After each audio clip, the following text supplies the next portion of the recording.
Okay, guys, so this is about the power that we have within ourselves during this chronic illness journey that we're on. You know, there are a lot of different symptoms with a lot of different diseases, but what we need to know is who to go to for what, right? Like I said in part one, this is part two of that video. So, like I said in part one, we need to know where to go for what. Um, so, what we need is a community on here who, no matter what is going through anything, there's someone on here who is going through it or has been through it or, can just listen and vent, doesn't even need answers. This channel is called Chronic Illness Guru, not because I consider me a guru at all, because us all together can be gurus for each other. We all need to create a community to be together. Because what I found is that after a year of me being ill, I had no friends. And, the first several months, people were worried, this and that.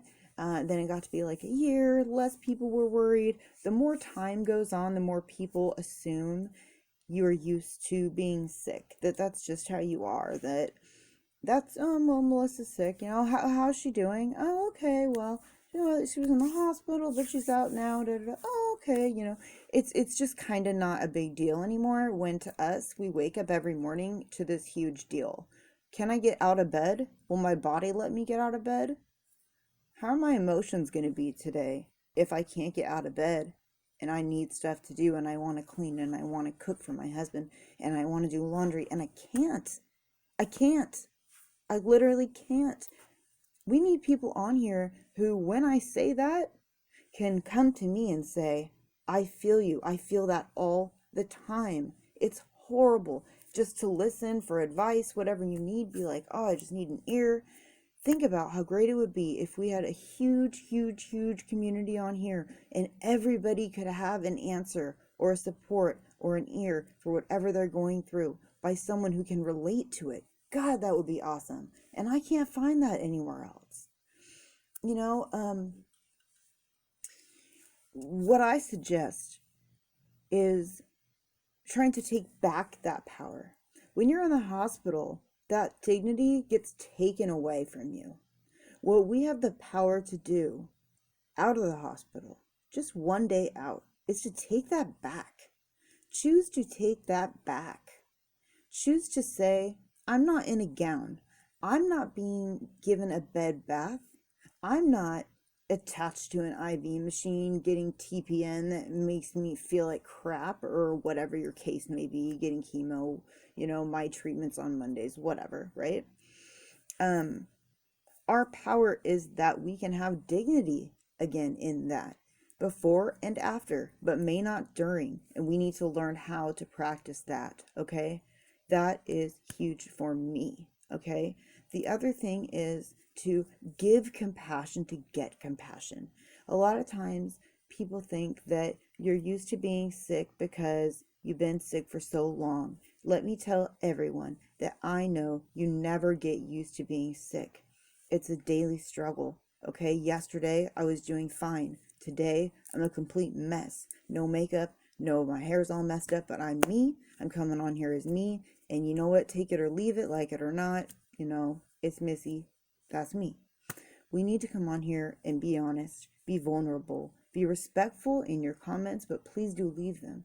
Ask questions. Someone in our community will have an answer. And if they don't, I will personally ask my doctors what they would recommend.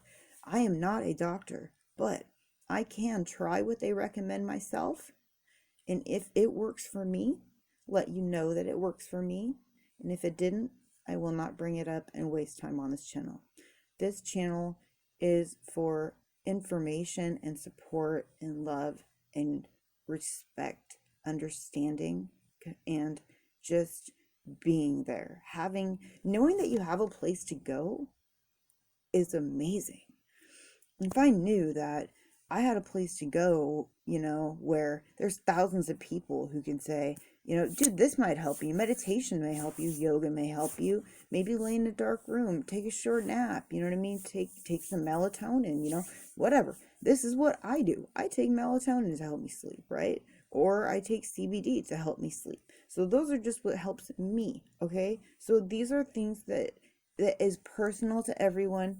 And not everything works for everyone, which is why we need a huge following, please, to help everybody. And it'll get bigger and bigger and bigger, and hopefully it will stick around forever, and we'll always have people here for us.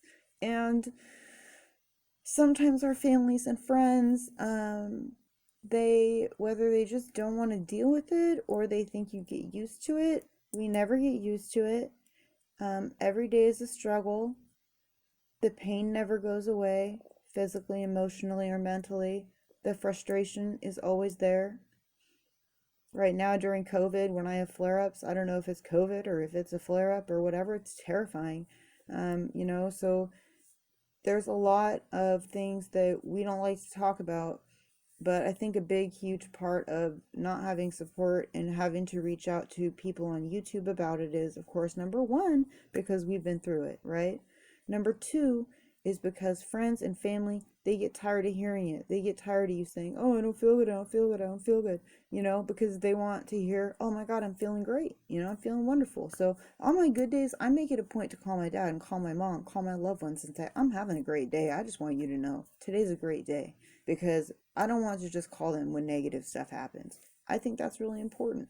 That's why I come on here a mess. I come on here, not a mess. I come on here overweight, underweight. I just come on here as me, Missy, right? Come on here as you, all right?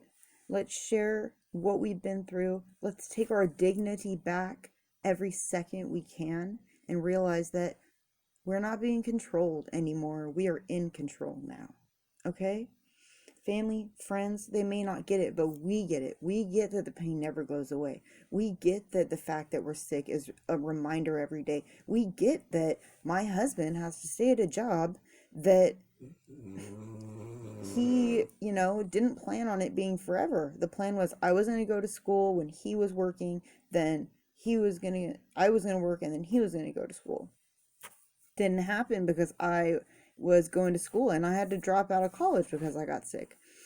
He's worked since then. I've had jobs where I've been throwing up before, during, and after my shifts when I was a caregiver, so it was a real struggle to give up that freedom. You know what I mean? You have to give up that freedom in order to have that energy to take care of yourself. And it's so difficult. And especially when, people get used to it and think you're used to it and think, I have a choice in some of it somehow, or I take advantage, or it's an excuse.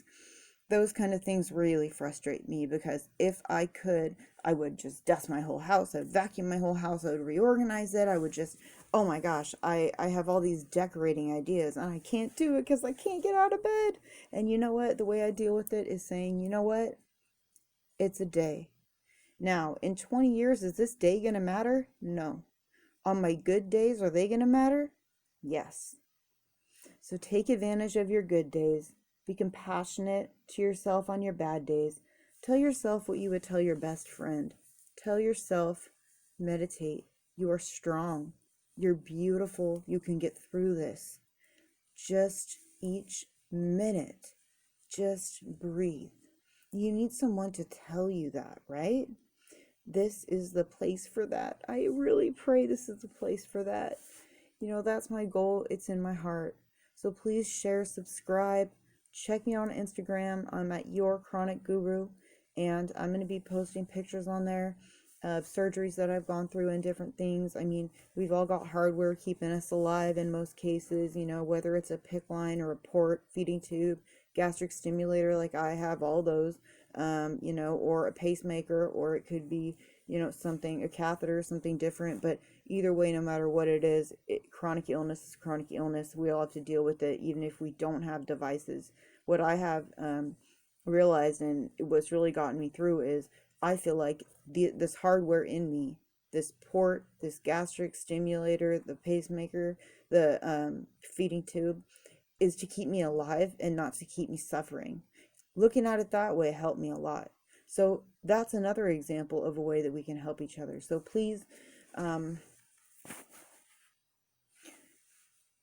like I said, I'm not a guru. I'm not going to have all the answers, but I have my experiences. I'm not a doctor, but I've tried so many things.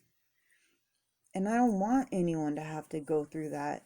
I don't want anyone to have to take 4 or 5 years to know what works for them. I want to help them so that they can get used to it as quickly as possible and have the best quality of life as quickly as possible. That's what this channel's about. That's what I want you to be a part of, and that's what I hope you support me in. God bless. Missy out. Late.